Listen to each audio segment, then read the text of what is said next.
Thank you Jesus, thank you holy spirit. నీకే మహిమ కలుగును గాక. పరిశుద్ధాత్మ తండ్రి నీకు వందనాలు, నీ సన్నిధిని బట్టి నీకు వందనాలు ప్రభువా. నీకు స్తోత్రాలు చూపిస్తున్నా. ఈ పునరుద్ధానపు దినమున మమ్మల్ని ఈ సజీవ లెక్కలో ఉంచిన విధానాన్ని బట్టి నీకు కృతజ్ఞతాస్తుతులు ప్రభువా, స్తోత్రాలు. ఇదిగో నాయన ప్రభువా, నా జీవితంలో నాయన ఎన్నో శోధనల గుండా, ఎన్నో బాధల గుండా, ఇబ్బందుల గుండా మేము వెళ్ళినప్పటికీ మమ్మల్ని కాచి కాపాడి ఆదరించి ధైర్యపరిచి మీ సజీవ లెక్కలో ఉంచిన విధానాన్ని బట్టి నీకు వందనాలు, స్తోత్రాలు. మమ్మల్ని నాయన ఈ యొక్క లైవ్ కార్యక్రమంకి ఈ రీతిగా సిద్ధపరిచినందుకు నీకు కృతజ్ఞతాస్తుతులు చెల్లిస్తున్నాను. మా శక్తి చేతనైనను, మా బలము చేతనైనను, మా జ్ఞానము చేతనైనను కాదు, కానీ మీ ఆత్మ ద్వారా ఇక్కడ ప్రతి కార్యమును జరుగును గాక. మీ ఆత్మ ద్వారా ప్రతి కార్యమును జరుగును గాక.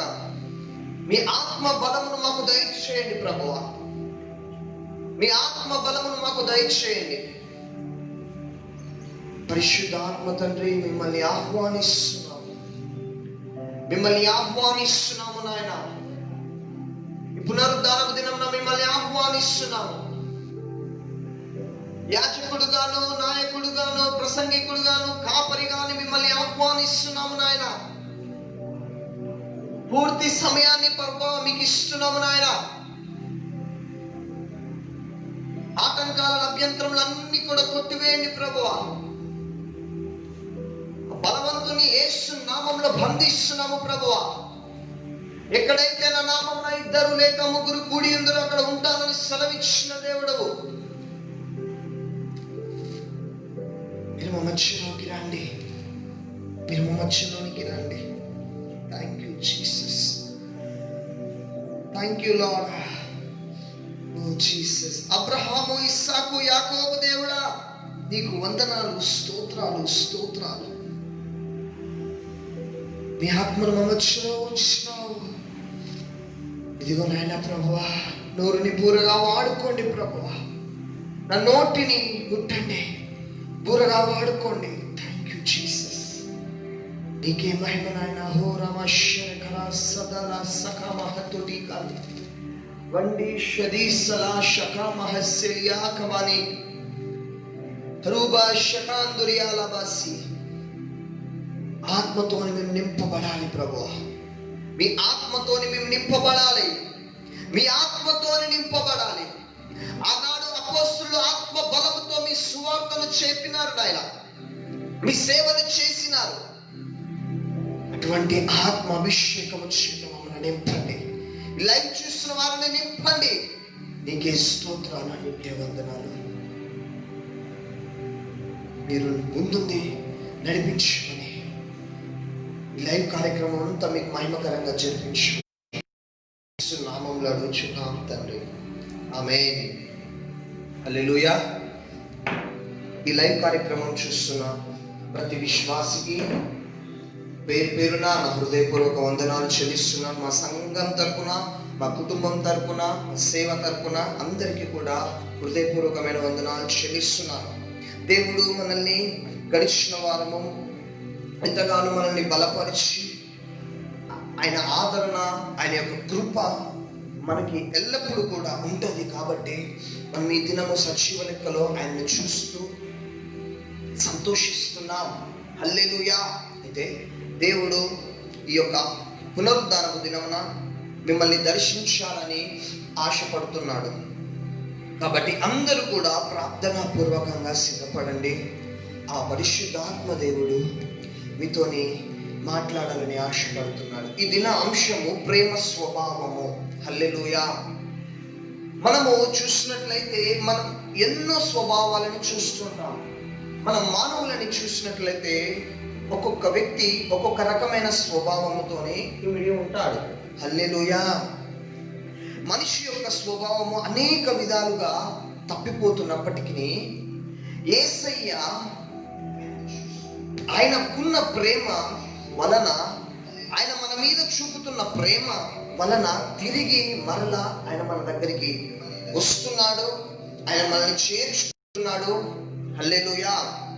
కృప చూపి తన మంచితనాన్ని, తన మహిమనంతా కూడా మనకి చూపించాలని ఆ దేవాది దేవుడు ఆశపడుతున్నాడు. హల్లెలూయా. అయితే మొదటిగా దేవుడికి ఉన్న ఆ స్వభావం ఏమిటి అంటే ప్రేమ. హల్లెలూయా. లాస్ట్ వీక్లో నేను చెప్పినాను, మనిషిలో ప్రేమ అనేది లేకపోతే ఆ మనిషి ఒక క్రిమినల్గా, ఒక మృగముగా మారిపోతాడు.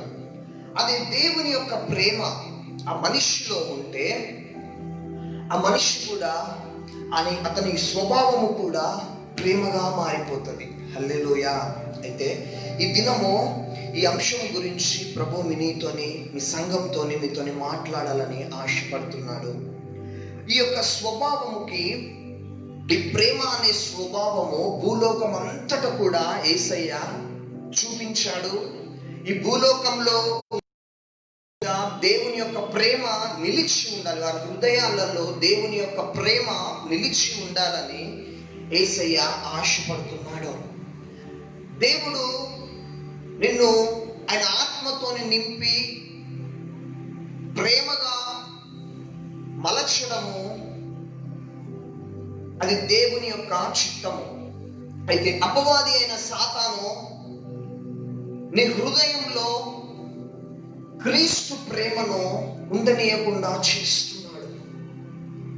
నీ యొక్క హృదయము కఠినమైపోవడానికి, నీ హృదయము మత్సరముతోని, అసూయతోని, స్వార్థముతోని నిండడానికి గల కారణం ఏమిటి అంటే, నీ హృదయం అంతా కూడా అపవాది అయిన సాతాను కబంధాస్తాలలోకి వెళ్ళిపోతున్నది.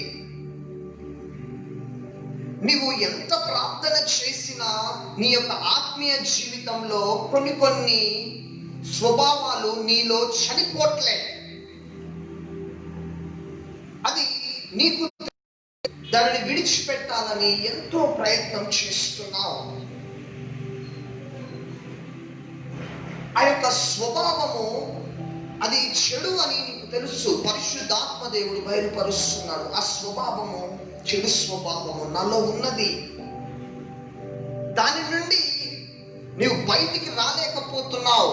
కానీ ఈ యొక్క పునరుద్ధానపు దినమున పరిశుద్ధాత్మ దేవుడు ఈ వర్తమానము ద్వారా ఆ చెడు స్వభావము నుంచి బయటికి తీసుకురాబోతున్నాడు. చప్పట్లు కొట్టి దేవుని మహిమపరుద్దాం. హల్లెలూయా. ఆ చెడు స్వభావం నుంచి పరిశుద్ధాత్మ దేవుడు నిన్ను బయటికి తీసుకురావాలని ఎన్నో సంవత్సరాల నుంచి, ఎన్నో నెలల నుంచి నువ్వు ప్రార్థన చేస్తున్నావు. ఆ చెడు స్వభావము నీలో చనిపోవాలి అని, ఆ స్వభావము నీలో తీసివేయడానికి ఆ పరిశుద్ధాత్మ దేవుడు సిద్ధముగా ఉన్నాడు. ఈ వర్తమానము నీవు ప్రార్థన పూర్వకముగా విను. నీలో ఉన్న ఆ చెడు స్వభావము చనిపోతుంది. హల్లెలూయా, హల్లెలూయా. మనం బైబిల్ గ్రంథము చూసినట్లయితే కొరింథీయులకు రాసిన మొదటి పత్రిక,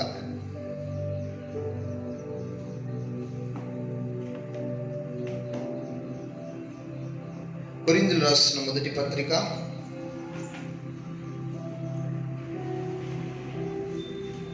13వ అధ్యాయం. కొరింథీయులకు రాసిన మొదటి పత్రిక 13వ అధ్యాయం 4 నుంచి 7 వచనాలను చదువుకుందాం. మరి ఒకసారి చదువుతున్నాను. కొరింథీయులకు రాసిన మొదటి పత్రిక 13వ అధ్యాయం 4 నుంచి 7 వచనాలు. ప్రేమ దీర్ఘకాలము సహించును, దయ చూపించును, ప్రేమ మచ్చున పడదు, ప్రేమ డంబముగా ప్రవర్తింపదు, అది ఉప్పొంగదు, అమర్యాదగా నడవదు, స్వప్రయోజనమును విచారించుకొనదు, త్వరగా కోపపడదు, అపకారమును మనస్సులో ఉంచుకోదు, దుర్నీతి విషయమై సంతోషపడక సత్యమునందు సంతోషించును, అన్నిటికీ తాలుకొను, అన్నిటిని నమ్మును, అన్నిటినీ నిరీక్షించును, అన్నిటినీ ఓర్చును. హల్లెలూయా. ప్రేమ గురించి అపోస్తలుడైన పౌలు 14 రకాలుగా వివరించినాడు. ఆ ప్రేమ స్వభావము గురించి 14 రకాలుగా వివరించినాడు. మనము భూలోకంలో తల్లిదండ్రుల ప్రేమను చూస్తున్నాము, స్నేహితుల ప్రేమను చూస్తున్నాము, భార్యాభర్తల ప్రేమను చూస్తున్నాము, బంధుమిత్రుల ప్రేమను చూస్తున్నాము. కానీ దేవుని యొక్క ప్రేమ నీలో ఉంటే నీ యొక్క స్వభావము అంతా కూడా మారిపోతుంది. ఒకప్పుడు నీ యొక్క జీవితంలో, గత జీవితంలో నువ్వు క్రూరంగా ఉన్నావు, స్వార్థంగా ఉన్నావు, నీలో స్వార్థపూరితమైన మనస్సు ఉన్నది, అసూయ నీలో ఉన్నది. నీవు ప్రభువుని సొంత రక్షకునిగా అంగీకరించిన తర్వాత మొదటిగా ఆ దేవాది దేవుడు నిన్ను ఆయన ఆత్మతోనే నింపుతాడు. దేవుని యొక్క ఆత్మ ఈ భూలోకంలో నీ మీదికి రావడానికి గల కారణం ఏమిటి అంటే, నిన్ను ప్రేమతోని చూడాలని, నీలో దేవుని యొక్క ప్రేమని చూడాలని ఆ దేవాది దేవుడు ఆయన ఆత్మను నీకు గిఫ్ట్గా ఇచ్చినాడు, వరముగా ఇచ్చినాడు. హల్లెలూయా. నీలో దేవుని యొక్క ఆత్మ ఉంటే, మొదటిగా దేవుని యొక్క ఆత్మతోని నీవు నింపబడితే నువ్వు ప్రేమగా మారిపోతావు. హల్లెలూయా. నీవు ప్రేమగా మారిపోయి ప్రతి విషయంలో దీర్ఘశాంతము కలిగి ఉంటావు, ఓర్పు కలిగి ఉంటావు, ప్రతి వ్యక్తికి నువ్వు రెస్పెక్ట్ ఇస్తావు.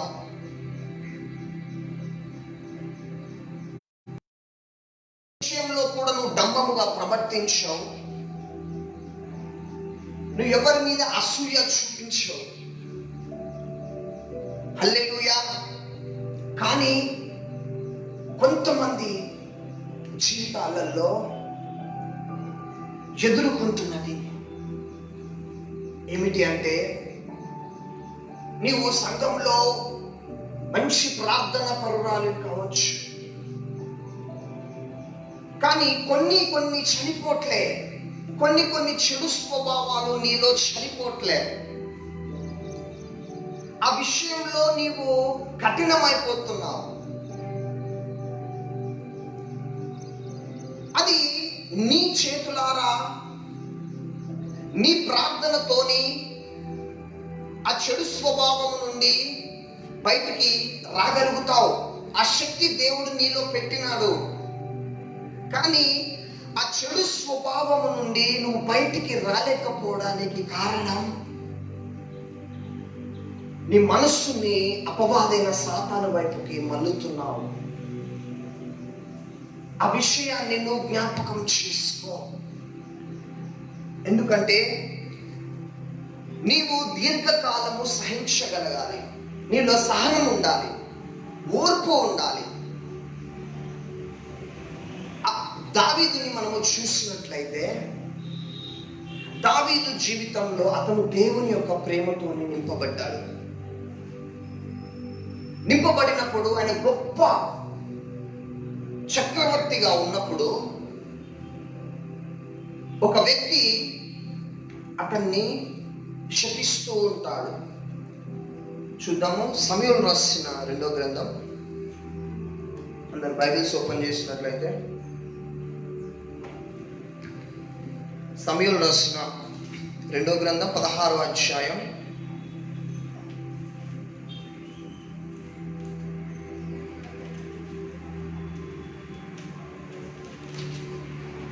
సమూయేలు రాసిన 2వ గ్రంథం 16వ అధ్యాయం 5వ వచనం నుంచి చదువుకుందాం. రాజైన దావీదు బహూరీము దావునకు వచ్చినప్పుడు సౌలు కుటుంబీకుడు గేరా కుమారుడైన షిమి అనునొకడు అచ్చట నుండి బయలుదేరి వచ్చాను.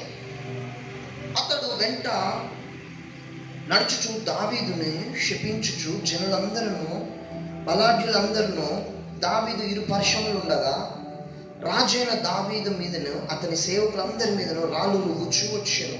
ఈ షిమి నరహంతకుడా, దుర్మార్గుడా, చీపో నీ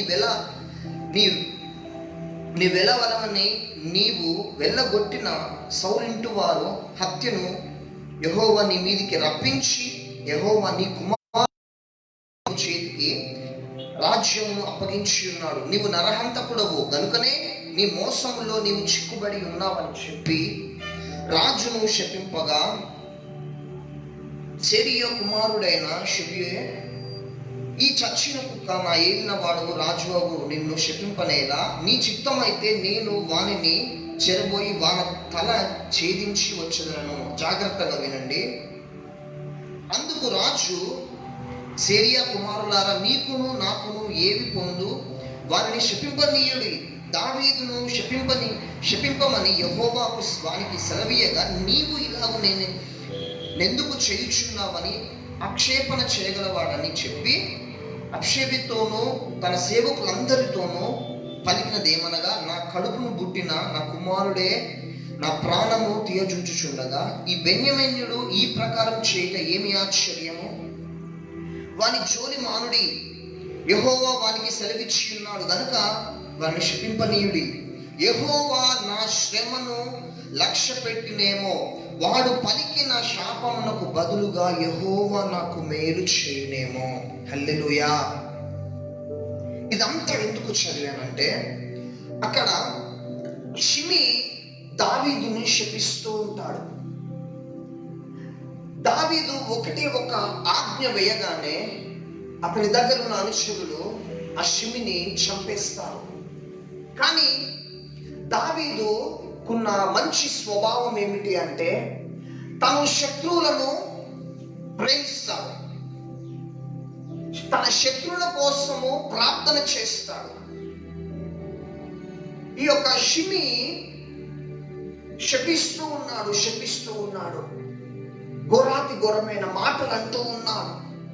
అది భరించలేకపోతున్నప్పటికీ దావీదు ఓపికతోని దీర్ఘశాంతం వహించాడు. ఎందుకు అంటే అతనిలో దేవుని యొక్క ప్రేమ ఉన్నది. జాగ్రత్తగా వినండి, ప్రభు నీతోని మాట్లాడుతున్నాడు. అతనిలో దేవుని ప్రేమ ఉన్నది. అన్ని మాటలు శపించినప్పటికీ కూడా దావీదు నోట్లో నుంచి వచ్చిన మాట, తన శాపములకు బదులుగా దేవుడు నాకు ఆశీర్వాదం ఇచ్చునేమో. హల్లెలూయా. దావీదు ఆ మాట అనడానికి గల కారణం, దేవుని యొక్క ఆత్మతోని నింపబడ్డాడు. నీవు కూడా దేవుని ఆత్మతో నింపబడ్డావు, కానీ నీలో దీర్ఘశాంతం లేదు. దేవుడు దినదినము నిన్ను నింపాలి, అభిషేకించాలి. నూతన అభిషేకాన్ని, నూతన శక్తినిచ్చి నిన్ను ముందుకు నడిపియాలని ఆ పరిశుద్ధాత్మ దేవుడు సిద్ధంగా ఉన్నాడు. కానీ పరిశుద్ధాత్మ దేవుడు నీకు బయలుపరుస్తున్నాడు నీలో ఉన్న చెడు స్వభావం ఏమిటో. కానీ నువ్వు దాని నుండి బయటికి రాలేకపోతున్నావు. ఈ దీర్ఘ శాంతము నీలో లేకుండా పోతుంది, ఓపిక లేకుండా పోతుంది. చూడండి, నిన్ను ఎంతో మంది తిట్టొచ్చు, నిన్ను ఎంతో మంది బాధ పెట్టి ఉండొచ్చు, అనవసరంగా అపార్థం చేసుకొని నిన్ను మాటలు అని ఉండొచ్చు. దావీదుని అపార్థం చేసుకుంటున్నాడు. ఈ షిమి దావీదుని అపార్థం చేసుకొని ఆ సౌలు కుటుంబం అంతా నాశనమయ్యేసరికి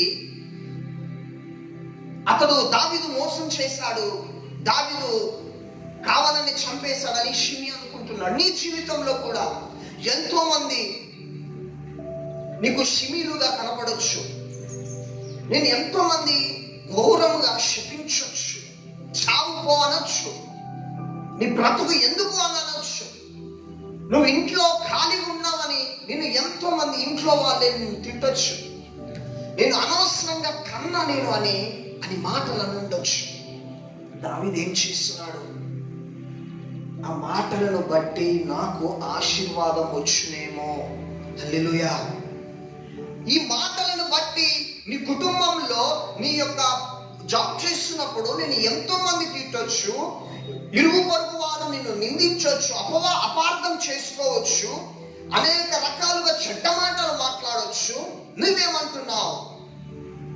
నీ మాట నోట్లో నుంచి వచ్చే ఆ మాట ఏ విధముగా ఉన్నది గమనించు. తిరగబడుతున్నావు.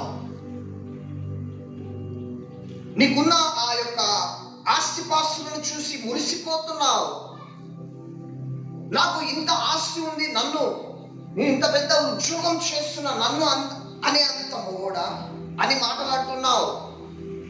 అపార్థమే చేసుకున్నారు బిడ్డ నేను. కానీ ప్రభు ఏం మాట్లాడుతున్నాడు? దీర్ఘశాంతం వహించమంటున్నాడు. అది క్రీస్తు స్వభావము. ఆ స్వభావము నీలో గనుక ఉంటే దేవుడు నిన్ను ఇంకా హెచ్చిస్తాడు. ఆమేన్. దేవుడు నిన్ను ఇంకా హెచ్చిస్తాడు. నీ మౌనమే వారికి సమాధానము. నేను ఎంతో మంది ఎన్నో రకాలుగా నువ్వు భరించలేని మాటలు, నిందలు, అపార్థం చేసుకోవచ్చు. కానీ నువ్వు తిరిగి ఒక్క మాట అనొద్దు. దీర్ఘశాంతం వహించాలి. దీర్ఘశాంతం వహించాలి. అబ్రహాం లింకన్ ని ఒక వ్యక్తి ఎప్పుడు కూడా హేళనగా మాట్లాడేవాడు. మంచి మంత్రి పదవిలో ఉండేవాడు. అతన్ని ఒక వ్యక్తి ఘోరాతి ఘోరముగా మాటలనేవాడు, హేళనగా మాట్లాడేవాడు, అపహాస్యం చేసేవాడు. కానీ అబ్రహాం లింకన్ ఏ రోజు కూడా దేవుని వైపు చూసినాడు. ఏ రోజు కూడా ఒక్క మాట తప్పుగా మాట్లాడలేదు. ఆయన తిడుతూనే ఉన్నాడు. అబ్రహాం లింకన్ విమర్శిస్తూనే ఉన్నాడు. అబ్రహాం లింకన్ హేళన చేస్తూనే ఉన్నాడు. మంచి మంత్రి పదవిలో ఉన్నాడు. అతన్ని తిట్టేవాడు చిన్న పదవిలో ఉన్నాడు. అయినా కూడా ఆ అబ్రహాం లింకన్ దీర్ఘశాంతం వహించి ఆయన చేస్తున్నది ఏమిటంటే అతనికి మంచి పదవిని ఇచ్చినాడు. అతనికి తిట్టే ఆ యొక్క శత్రువుకి మంచి పదవిని ఇచ్చినాడు. అయితే అబ్రహాం లింకన్ నేను ఎన్ని రీతిలుగా తిడుతున్నానో, ఎంతగానో హేళన చేస్తున్నానో, కానీ ఆయన నన్ను ప్రేమించి నాకు ఇంత మంచి పదవిని ఇచ్చినాడు అని చనిపోయే ముందు ఆఖరి క్షణము ఆయన ప్రేమ కలిగిన నాయకుడుగా సాక్ష్యం ఇచ్చినాడు. హల్లెలూయా. ఎందుకంటే దేవుడు నీ నుంచి ప్రేమను ఇతరులకు చూపించాలని ఆశపడుతున్నాడు. నీలో దేవుని యొక్క ప్రేమతో నీవు నింపబడాలి. ఆ స్వభావం నీలో ఉండాలి. నువ్వు దీర్ఘశాంతం వహించాలి. ఎంతమంది ఎన్ని మాటలు చెడ్డగా నిన్ను అన్నప్పటికీ కూడా నువ్వు భరించాలా. నువ్వు సనగడం కూడా చేయొద్దు, గునవద్దు. సనగడం గునడం మానే ఓపికతో నీ ముందు సహించు. నేను ఈ దినము ఈ వర్తమానము అందించడానికి గల కారణము, దీనికి నాకు అర్హత ఉంటేనే నేను అందిస్తా. ఈ ప్రత్యక్షత పరిశుద్ధాత్మ దేవుడు నాకు ఎప్పుడో ఇచ్చినాడు. ఎప్పటి నుంచో ప్రార్థన చేస్తున్నా. నాకు అర్హత ఉందా, నాకు అర్హత ఉందా, నేను పాటిస్తున్నానా లేదా? హల్లెలూయా. దేవుడు ఈ దినము ఈ వర్తమానాన్ని అందిస్తున్నాడు మీకు. నీవు భరించు బిడ్డ. భార్య భర్తలకు మిస్అండర్స్టాండింగ్ లేదు, భరించు. భార్య మాట్లాడుతున్నావు, భరించు, సహించు. అది ప్రేమ, అది దీర్ఘశాంతము. హల్లెలూయా, హల్లెలూయా. నీలో దేవుని ప్రేమ ఉంటే ఎప్పుడు కూడా ఎదుటి వారికి కూడా దయ చూపించగలుగుతావు. దేవుడికి మన మీద ఎంతో దయ, కనికరం చూపిస్తున్నాడు. అటువంటి మనస్సు నీవు కలిగి ఉండాలి. ప్రతి విషయంలో నీవు దేవుని ఎంత బాధ పెడుతున్నావో అయినా కూడా నీ మీద దయ చూపిస్తున్నాడు. నిన్ను ఎంతమంది బాధ పెట్టిన వారి మీద దయ జాలి చూపించాలి. ఎంతమంది శత్రువులు ఉన్నా జాలి చూపించాలి, దయ చూపించాలి. అది దేవుని రోగమైనా ఉండని, నీకు క్యాన్సర్ ఉండని, నీకు ఊపిరితిత్తులు పాడైపోని, నీకు లివర్ పాడైపోని, ఎటువంటి రోగమైనా ఉండని నువ్వు పరలోకానికి వెళ్తావు. కానీ ఒకవేళ ఆ రోగంతో మరణిస్తే నువ్వు పరలోకానికి వెళ్తావు. కానీ మత్సరము అనే ఈ యొక్క దురాత్మ నీ ఒంట్లో ఉన్న రోగము కన్నా డేంజర్, భయంకరమైనది. ఎందుకంటే అది నీ యొక్క స్వభావాన్ని తినేస్తూ ఉంటది. రోజు రోజు నీకున్న స్వభావాన్ని తినేస్తూ ఉంటది. ఈ మత్సరము అంటే బైబిల్ గ్రంథంలో, సామెతల గ్రంథంలో ఒక మాట ఉంటుంది. సామెతల గ్రంథంలో 23వ అధ్యాయము 17వ వచనంలో, సాత్వికమైన మనస్సు జీవమునిస్తదట, మత్సరము ఎముకలకి కుళ్ళు. హల్లెలూయా. ఈ మత్సరం అనే స్వభావము ఎటువంటి స్వభావం అంటే, పొరుగువాడు తన కంటే మేలు పొందకూడదు అని తలంచే స్వార్థ స్వభావం ఈ మత్సరమైన స్వభావం.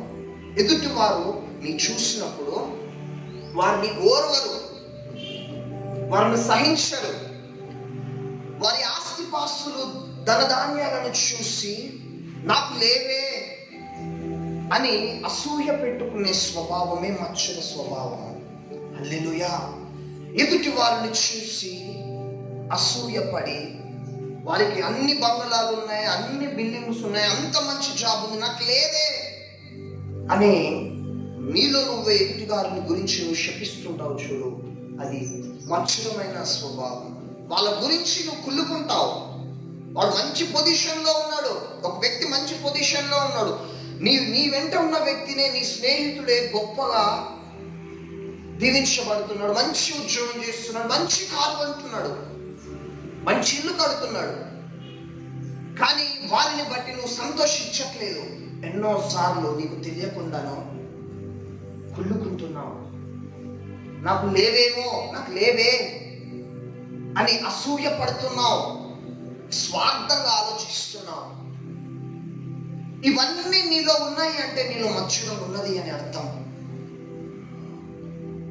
నీలో దేవుని ప్రేమ గనక ఉంటే మత్సరం పడవు.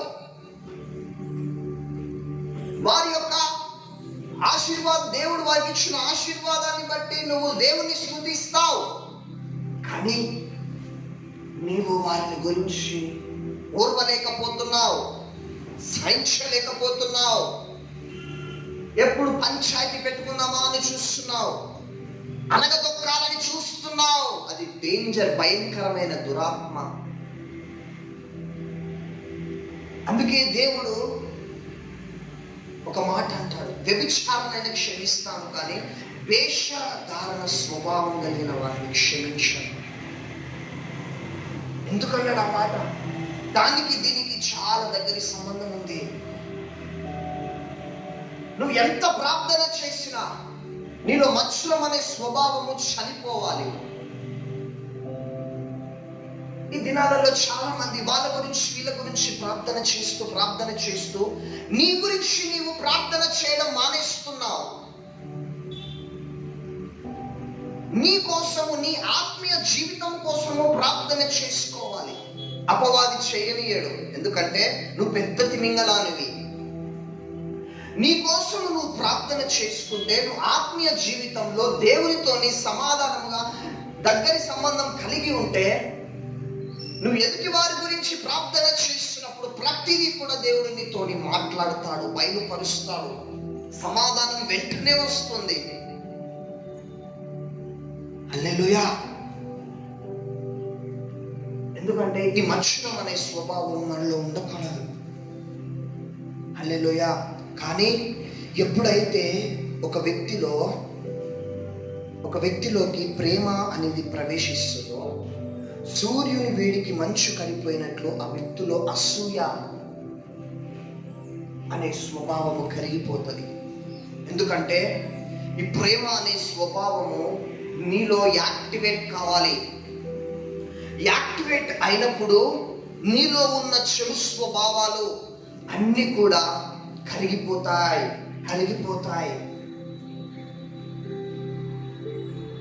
హల్లెలూయా. బిల్లీ గ్రామ్ ని ఒక ఇంటర్వ్యూలో ఒక క్వశ్చన్ అడుగుతారు, మీకు బైబిల్ గ్రంథంలో ఇష్టమైన అధ్యాయం ఏది అంటే, కొరింథీయులకు రాసిన మొదటి పత్రిక 13వ అధ్యాయం. హల్లెలూయా. ఎందుకు అన్నాడు ఆ మాట? అందులో దేవుని యొక్క ప్రేమను గురించి వివరముగా ఉన్నది. ఆ ప్రేమ స్వభావం గురించి క్లుప్తంగా అపోస్తలుడైన పౌలు రాస్తున్నాడు. ఈ దినము నీలో ఇటువంటి స్వభావము ఉన్నదేమో గమనించుకో.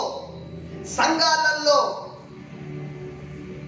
ఆత్మ బలముతోని సంఘము నడిపించకపోవడానికి గల కారణం ఈ మత్సరము, ఐక్యత లేకపోవడము, అసూయ, మనస్పార్థాలు, ఇవి సంఘంలో ఉండడాన్ని బట్టి ఆత్మ నడిపింపు ఉండట్లే. మీ సంఘంలో ఆత్మ నడిపింపు అనేది రావాలి అంటే మత్సరము అనే ఈ దురాత్మ కాలిపోవాలి. అసూయ ఉండకూడదు. మత్సరము ఉంటే నీలో ఐక్యత ఉండనీయదు. ఈ మత్సరం అనే దురాత్మ ఏం చేస్తుందంటే సంఘాన్ని ఐక్యతగా ఉండనీయదు. సంఘంలో మనస్పార్థాలు పుట్టిస్తాయి ఈ మత్సరం అనే దురాత్మ. సంఘాలలో హెచ్చు తగ్గులు చూపిస్తాయి ఈ మత్సరం అనే దురాత్మ. సంఘంలో ఒకరు ఎదుగుతుంటే ఓర్వనీయదు ఈ మత్సరం అనే దురాత్మ. నువ్వు గమనించు.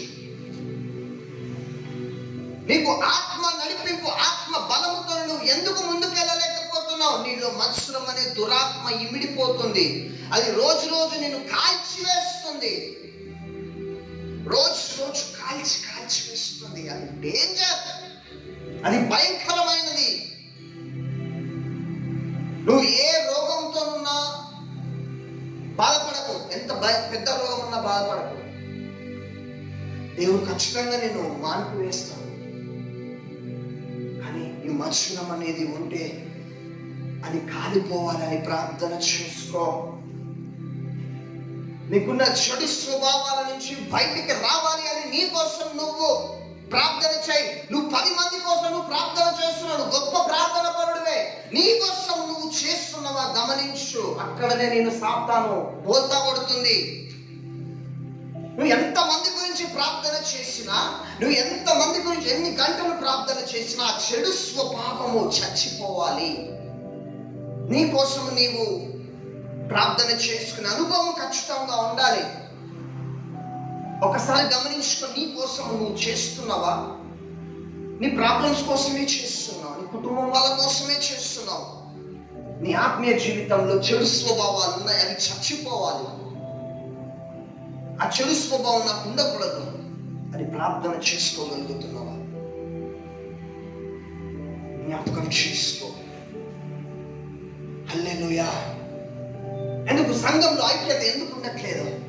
ఈ మత్సరం వల్ల. అందుకే యేసు ప్రభువు కూడా ఈ భూలోకానికి వచ్చినప్పుడు శిష్యులని గమనిస్తూ ఉన్నాడు.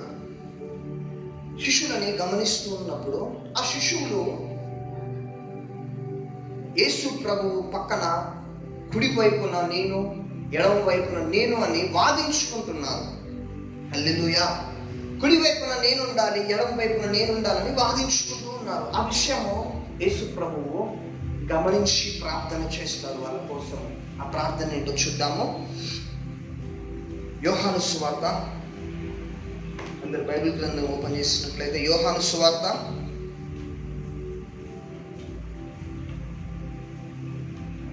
17వ అధ్యాయం.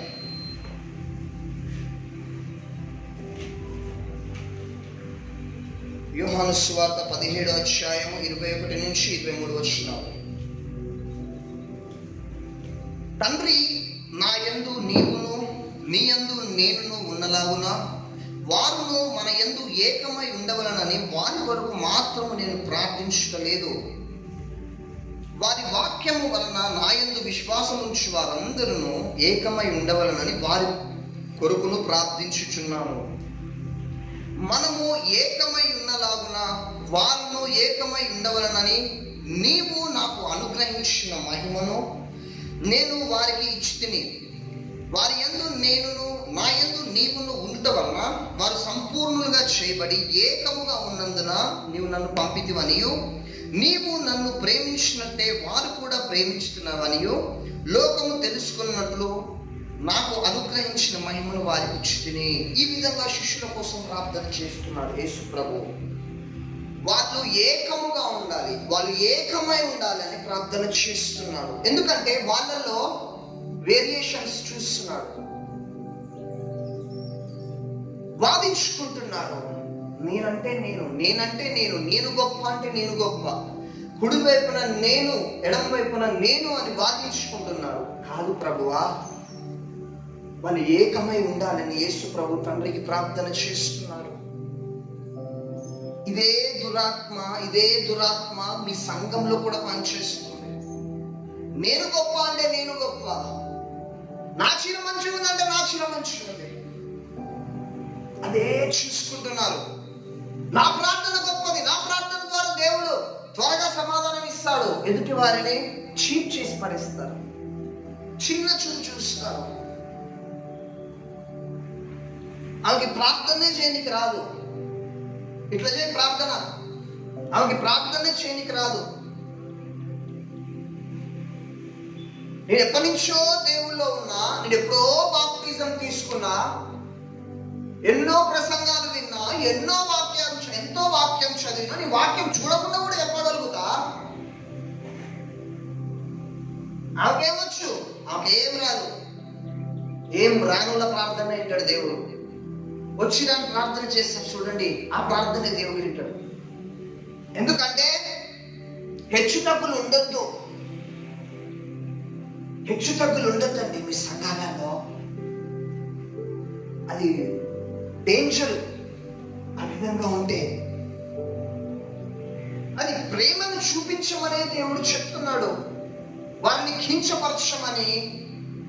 నా మందిరాలలో అభిషేకం వచ్చి చప్పట్లు కొడుతుంటే కామెంట్స్ చేస్తుంటారు. నువ్వు ఆమెను కామెంట్ చేయట్లే, పరిశుద్ధాత్మని కామెంట్ చేస్తున్నావు. ఈ యుగమందైనను రాగము యుగమందైనను పరిశుద్ధాత్మను దుఃఖపరిచే క్షమాపణ ఉండదు. ఇవన్నీ దేవుని ఆత్మ లక్షణాలు కాదు, దురాత్మ లక్షణాలు. ఇవన్నీ నీవు చేస్తున్నావేమో ఒక్కసారి గమనించుకో. నీకు తెలియకుండానే చేస్తున్నావేమో. అది పరిశుద్ధాత్మ దేవుడు బాధపడతాడు, దుఃఖపడతాడు. నిన్ను దేవుడు దినదినము అభిషేకం ఎందుకు ఇస్తున్నాడు, అభిషేకంతో ఎందుకు నింపుతున్నాడు అంటే నీలో ఆయన ప్రేమ ఇమిడిపోవాలి. నీ చెడు స్వభావాలు కాలిపోవాలి. ఎప్పుడు కాలిపోతాయంటే నువ్వు అభిషేకించబడాలి. అభిషేకించబడితేనే నువ్వు క్రీస్తు స్వరూపంలోనికి మారిపోతావు. నువ్వు అభిషేకించబడితేనే నీలో దేవుని యొక్క ప్రేమను ఇతరులకు చూపించగలుగుతావు. నువ్వు అభిషేకించబడితేనే నీలో ఉన్న చెడు స్వభావాలన్నీ కాలిపోతాయి. హల్లెలూయా. నీవు అభిషేకించబడడం ఇంపార్టెంట్. నువ్వు అభిషేకాన్ని నమ్మలేకపోతున్నావేమో. నిన్ను గుడ్డితనంలోకి తీసుకెళ్తుంది దయ్యం.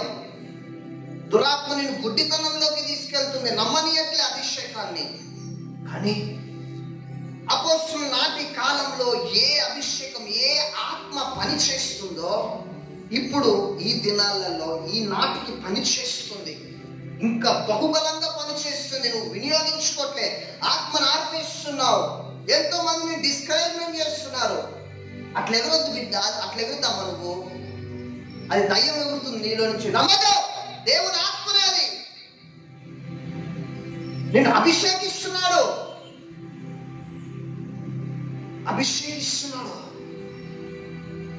నమ్మకపోతే అది వాళ్ళ కర్మ, ఏం చేయలేరు. ఒక్కటే గుర్తు పెట్టుకో, నీలో ప్రేమ ప్రేమ ప్రేమ అనేది ఇమిడిపోవాలి, నాటుకుపోవాలి, సహించాలి. ఒకరిని చూసి సంతోషించాలి, ఒకరి సమస్యని చూసి ఎగతాళి చెయ్యొద్దు. హల్లెలూయా. అందుకే పౌలు అంటున్నాడు, ప్రేమ అమర్యాదగా నడవదు, స్వప్రయోజనం విచారించుకోదు, త్వరగా కోపపడదు, అపకారమును మనస్సులో ఉంచుకొనదు, దుర్నీతి విషయమే సంతోషపడక సత్యమునందు సంతోషించును, అన్నిటిని తాలుకొను, అన్నిటిని నమ్మును, నిరీక్షించును, అన్నిటిని ఓర్చును. హల్లెలూయా.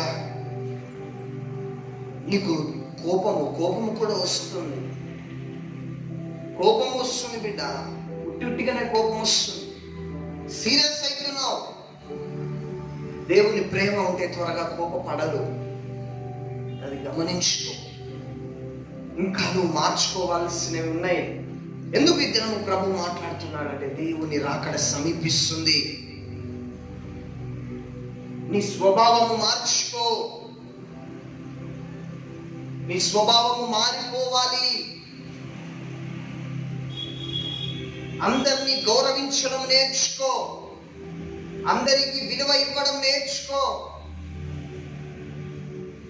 ఎందుకంటే దేవుని యొక్క ప్రేమ అమర్యాదగా నడవదు.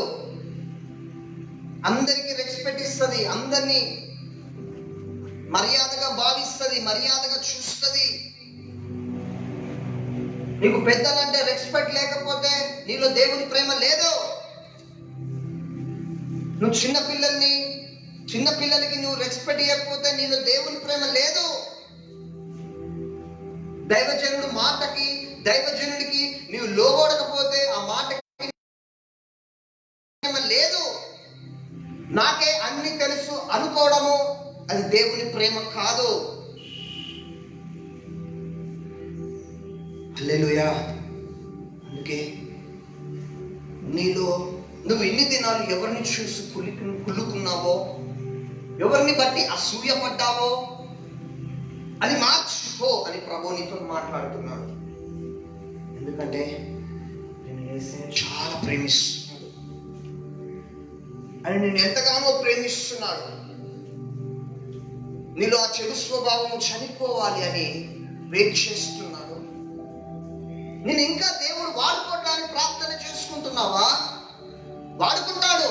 దేవుడు నేను ఖచ్చితంగా వాడుకుంటాడు. నీలో చావవలసిన చెడు స్వభావాలు చచ్చినాక వాడుకుంటాడు. ఆమేన్. చావవలసిన స్వభావాలు చనిపోవాలి. అప్పుడు దేవుడు నిన్ను లిఫ్ట్ చేస్తాడు. దేవుడు నీకు ఇంకా నేర్పిస్తున్నాడు.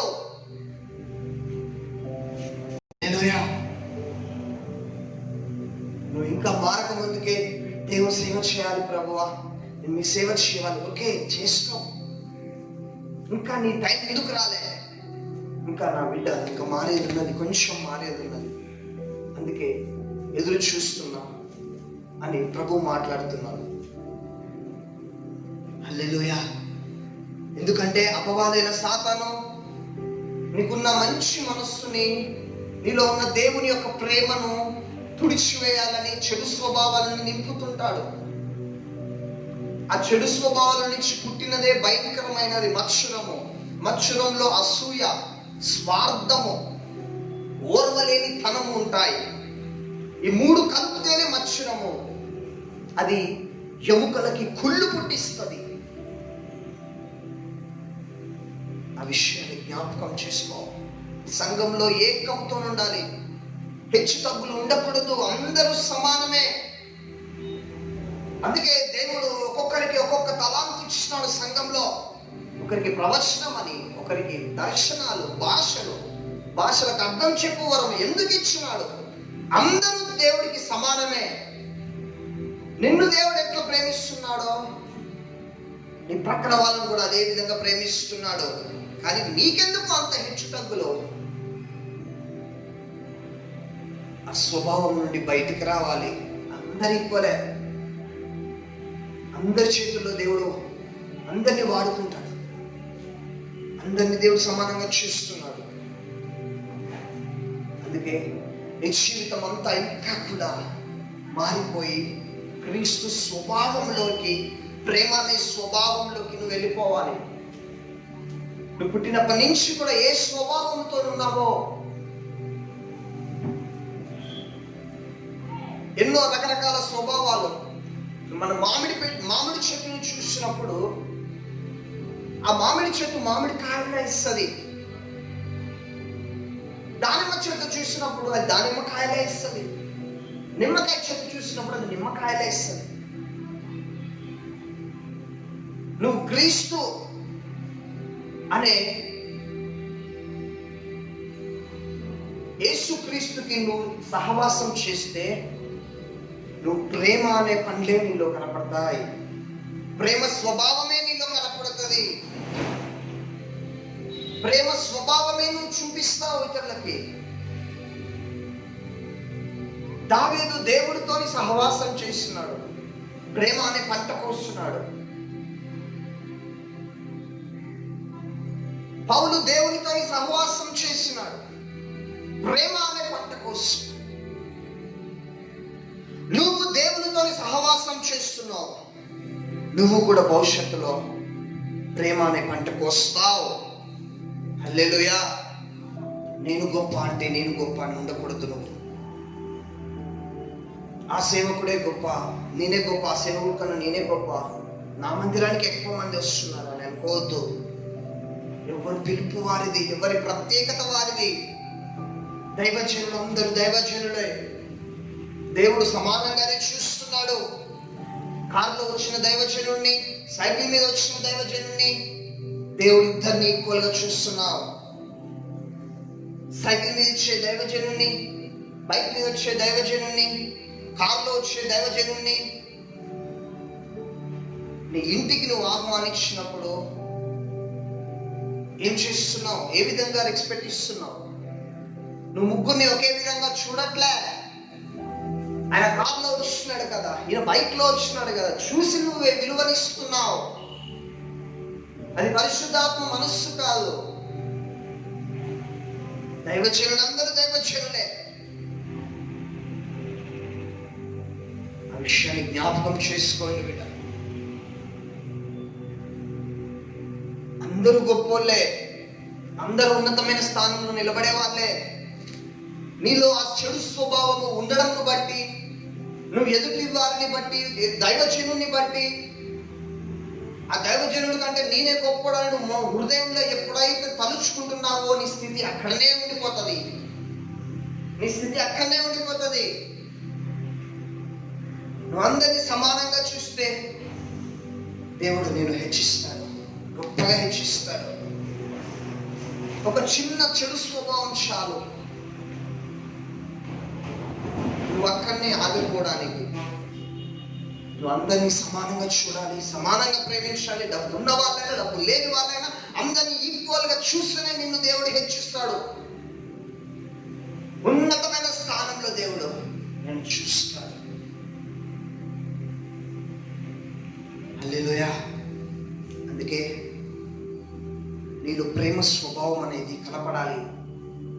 ఆ స్వభావము కనుక నీకు ఉంటే నువ్వు ఎంత ఉన్నతమైన స్థానంలో నిలబడతావు. ఎన్ని నిందలు అనుభవించినావేమో, ఎన్ని వ్యతిరేకతలు అనుభవించినవేమో, దీర్ఘ శాంతం కలిగి ఉండాలి, దయ చూపించాలి.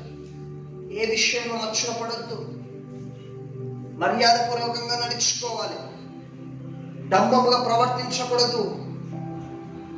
నీ గురించి నువ్వు డంబం అంటే నీ గురించి నువ్వు డబ్బులు కొట్టుకోవద్దు. హల్లెలూయా. అందరూ తలలు వంచి ప్రార్థన చేసుకుంటారు. ప్రభువా నీకు వందనాలు, స్తోత్రాలు.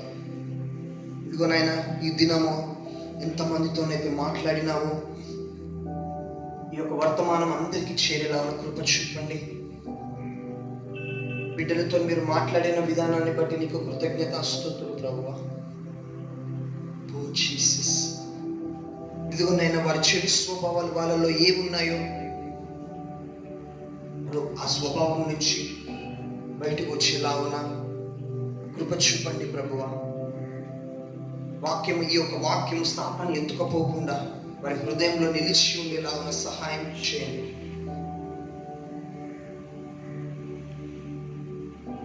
జీసస్. బిడ్డలతో మీరు మాట్లాడినందుకు వందనాలు స్తోత్రాలు చెల్లిస్తూ యేసు నామములో అడుగుచున్నాం తండ్రి, ఆమేన్.